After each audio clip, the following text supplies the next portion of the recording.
Welcome back to our channel మా ఇంటి రుచులు. నేను మీ స్మార్ట్ విజయ. ఈరోజు నేను చికెన్ బాల్స్ అయితే చేసి చూపిస్తానండి. చికెన్ బాల్స్ కి కావాల్సిన పదార్థాలు, తయారీ విధానం ఎలాగో చూద్దాము. ముందుగా చికెన్ అయితే బోన్లెస్ చికెన్ తీసుకోవాలండి. చూసారు కదా, దీన్ని శుభ్రంగా క్లీన్ చేసుకుని 2-3 సార్లు అయితే కడిగి పెట్టాను. ఇప్పుడు ఒక మిక్సీ జార్ తీసుకుని చికెన్ ఇందులో వేసేసుకోవాలండి. ఇలా వేసుకున్న తర్వాత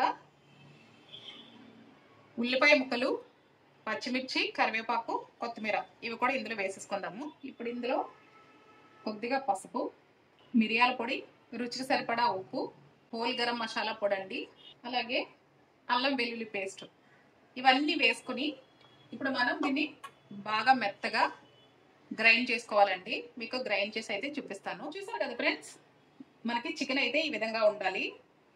ఇది మిక్సీ పట్టుకునేటప్పుడు దీంట్లో ఉడికించిన బంగాళదుంప కానీ లేదా ఒక 2 స్పూన్లు కార్న్ఫ్లోరు, అది కూడా లేకపోతే కొద్దిగా బ్రెడ్ ముక్కల్ని వేసుకోండి. టేస్ట్ అయితే చాలా చాలా బాగుంటుంది.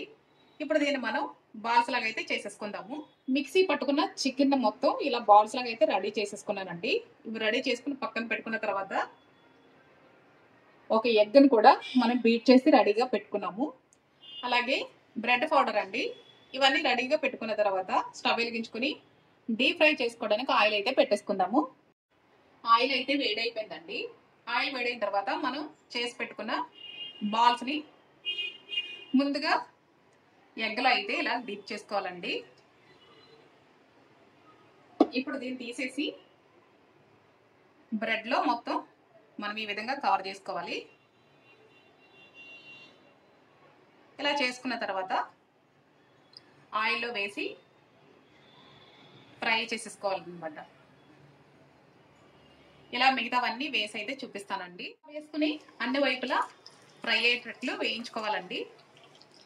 చూస్తారు కదా ఫ్రెండ్స్, ఆయిల్ బాగా వేడైన తర్వాత మీడియం ఫ్లేమ్లో పెట్టి మాత్రమే వేయించుకోవాలండి. లేదంటే పైన మాడిపోతాయి, లోపల పచ్చిగా ఉండిపోతాయి. చికెన్ బాల్స్ అయితే ఫ్రై అయిపోయండి. ఇప్పుడు ఒక ప్లేట్లోకి అయితే తీసేసుకుందాము.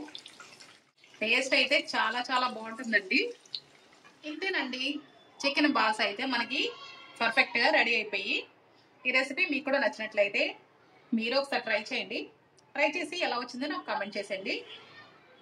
ఇది మనకి ఈవినింగ్ స్నాక్స్ లాగా టమాటో సాస్తో చాలా బాగుంటుంది. ఇవి మనకి రసంలో కానీ, సాంబార్లో కానీ, పప్పుచారులో కానీ కాంబినేషన్ అయితే చాలా చాలా బాగుంటుందండి. ఈ రెసిపీ నచ్చినట్లయితే లైక్ చేయండి. మీ ఫ్రెండ్స్ అండ్ ఫ్యామిలీ మెంబర్స్కి షేర్ చేయండి ఫ్రెండ్స్. నా ఛానల్ని ఫస్ట్ టైం చూస్తున్నట్లయితే సబ్స్క్రైబ్ చేసుకోండి. Thanks for watching. మరొక రెసిపీతో మళ్ళీ మీ ముందుకు వస్తాను. బాయ్ అండి.